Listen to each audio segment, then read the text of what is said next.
Hello guys, आज मैं बात करने वाला हूँ वॉर 2 के ऑफिशियल टीजर के रिव्यू और ब्रेकडाउन के बारे में। मैंने इसको देखा था अभी 2-3 घंटे पहले, बट ऑलरेडी अपने रिलीज होने के 12-14 घंटे बाद, बिकॉज सम वर्क में कहीं कुछ था, फिर उसके बाद कुछ पर्सनल इश्यूज थे। तो खैर, टाइम को बिना वेस्ट किए सीधा बात करते हैं भाई अपने वॉर 2 के बारे में। और वॉर 2 से मैं बात करना चाहूंगा जो अपने वाईआरएफ पूरे से स्पाई यूनिवर्स को सेटअप कर चुके हैं उसके बारे में। देखो, ये स्पाई यूनिवर्स की छठी मूवी होने वाली। सबसे पहले आई थी अपनी टाइगर 1, फिर आई थी टाइगर 2, फिर आई थी अपनी वॉर 1, फिर आई थी अपनी पठान, और फिर आई थी टाइगर 3।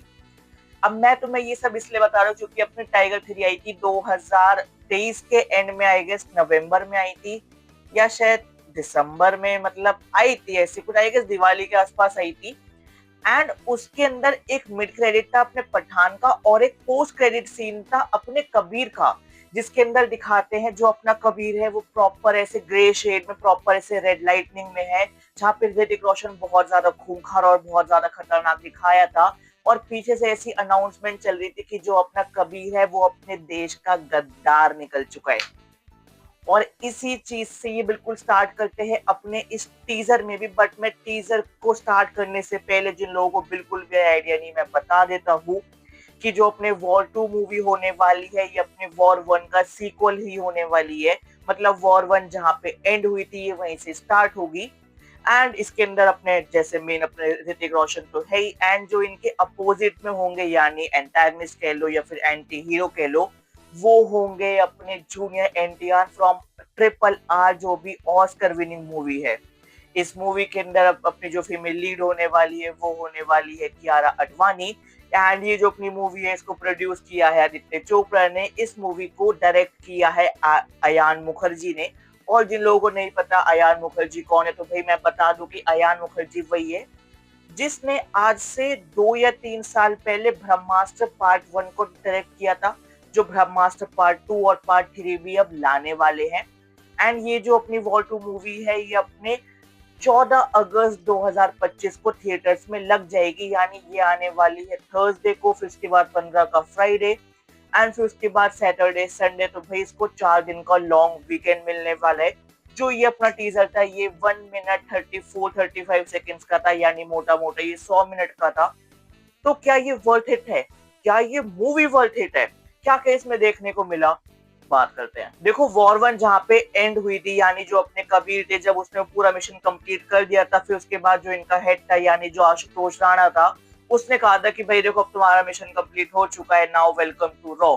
तब कबीर ने कहा था कि देखो ऐसे काफी सारे लोग हैं जो हमारे सिस्टम में भी उनके साथ मिले हुए हैं, और यहाँ पे भी ऐसे काफी सारे लोग हैं जिनको मैं अपने सिस्टम की बाउंड्री में रह के नहीं कर सकता।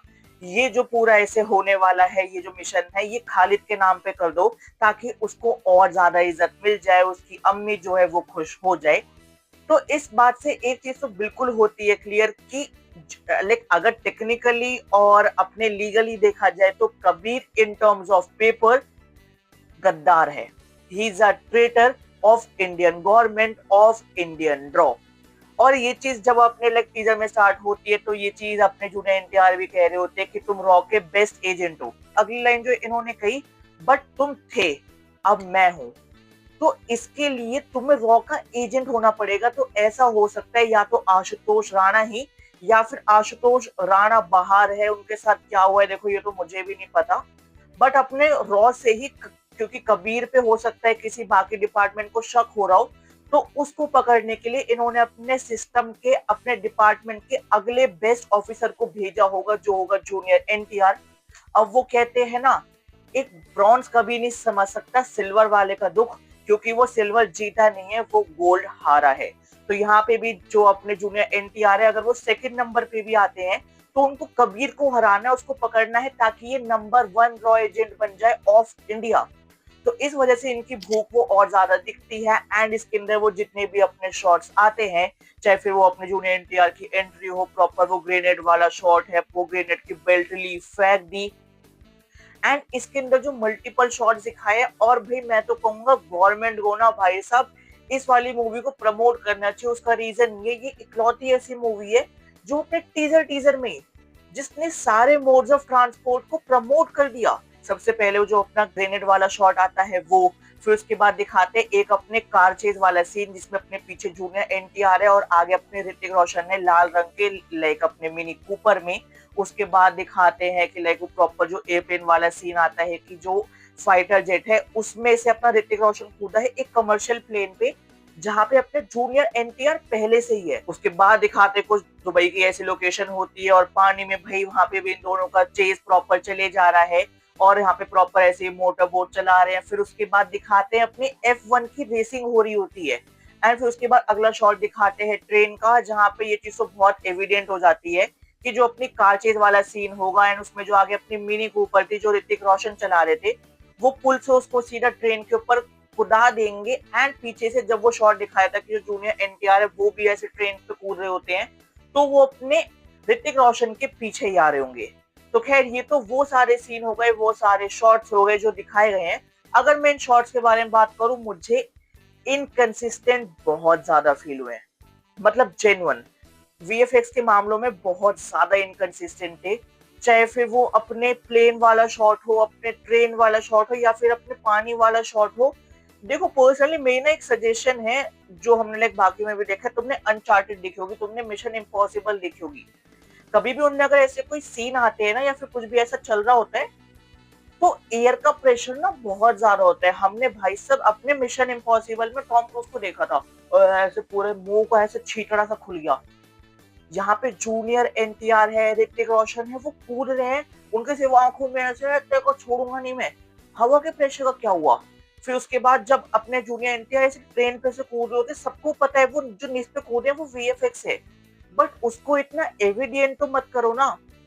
तो ये वाली चीजें मुझे वो बहुत अजीब लगी कि यार वीएफएक्स थोड़े बहुत इनकंसिस्टेंट है, बट हाँ भाई ये प्रॉपर मास मूवी होने वाली है। एंड हाँ इसके अंदर एक शॉट आता है जिसको मैंने पॉज कर करके एंड पीछे कर करके मैंने 5 बार देखा था, अपनी कियारा आडवाणी की एंट्री। भाई दो शॉट्स और जो कियारा आडवाणी भाई दिखी है, मतलब दिल ही आ गया मेरा उनपे।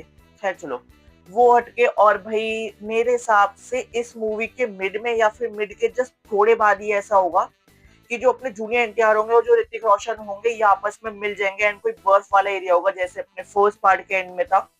बट ये इस मूवी के आएगा इस एंड में नहीं, ये जस्ट उसके 15 मिनट पहले या आधे घंटे पहले का सीन होगा। तो जहाँ पे दोनों लड़ रहे होंगे एंड वहां पे हो सकता है इन दोनों को कम्युनिकेशन हो जाए एंड जो इन दोनों की जो मिसअंडरस्टैंडिंग थी वो सॉल्व हो जाए। एंड उसके बाद जो अपना मेन मुद्दा आता है कि इस मूवी का विलन कौन है। ये तो एक एजेंट दूसरे एजेंट के पीछे है, चाहे फिर वो इटली के शॉट्स हो, दुबई के शॉट, मतलब बाहर की कंट्रियों के जितने भी शॉट्स है, अपना मेन विलन कोई रिवील नहीं किया। कौन होने वाला है, कैसे होने वाले हैं, हाँ थोड़ा इसमें हो सकता है, मुझे लग रहा है पाकिस्तान का रेफरेंस होगा, बट क्योंकि ये मूवी की शूटिंग पहले हो चुकी है तो इस बार बेनिफिट ऑफ डाउट दे देते हैं। बट अगली बार से ऐसे पाकिस्तान मत रखना। तो विलन के लिए मैं इसलिए बहुत ज्यादा कंफ्यूजन है। एंड जो अगला मेरा क्वेश्चन है, इसके अंदर कैमियोस कितने होंगे? देखो ये तो भाई गारंटी हो कि इस साल के एंड में अपने अल्फा आ रही है स्टारिंग अपने आलिया भट्ट एंड शर्वरी, तो इन दोनों का भी इंट्रोडक्शन इसी मूवी में होगा। प्लस अपने कबीर है तो मेरे हिसाब से पठान और टाइगर भी यहाँ पे आएंगे क्योंकि अब इनको एक वो मिनी एवेंजर्स तैयार करनी है। और साथ ही साथ जो एक वो शॉट दिखाते कि जिसमें अपना जो ऋतिक रोशन होता है वो एक चाइनीज, इटालियन, जापानीज, कोरियन, मतलब वो जिसको भी मार रहा होता है वो कोई मुझे शाओलिन टेम्पल सा लगा एंड पीछे कोई बैठा हुआ होता है। तो मेरे हिसाब से ऐसा हो सकता है कि ऋतिक रोशन उनसे हेल्प लेने आया होगा, बट उन्होंने कहा होगा कि भाई पहले तुम मुझे अपनी स्किल्स दिखाओ कि तुम हमारी हेल्प के भी लायक हो या ना हो। तो मेरे हिसाब से कुछ ऐसा होगा एंड वही अपना एंट्री शॉट होगा कि सबसे पहले आंखें दिखाएंगे, फिर भाई वो बाइसेप दिखाएंगे, फिर उसके बाद भाई पूरे अपने ऋतिक रोशन को ऐसे प्रॉपर दिखाएंगे। एंड मेरा एक वो सिंपल सा पॉइंट था कि ये वाली मूवी क्या अलग करने वाली है। देखो पर्सनली मैं चाहूंगा इस मूवी का जो टोटल बजट है वो पहले दिन के कलेक्शन से ही आ जाए, और मेरे हिसाब से अब इसके बारे में देखो मैं और ज्यादा बात नहीं करना चाहूंगा क्योंकि ऑलरेडी वीडियो काफी लंबी हो चुकी है। बट इन्होंने ना कुछ भी स्टोरी नहीं बताई, बहुत चीजें छोड़ दी, क्यूरियोसिटी छोड़ दी, which is a good marketing.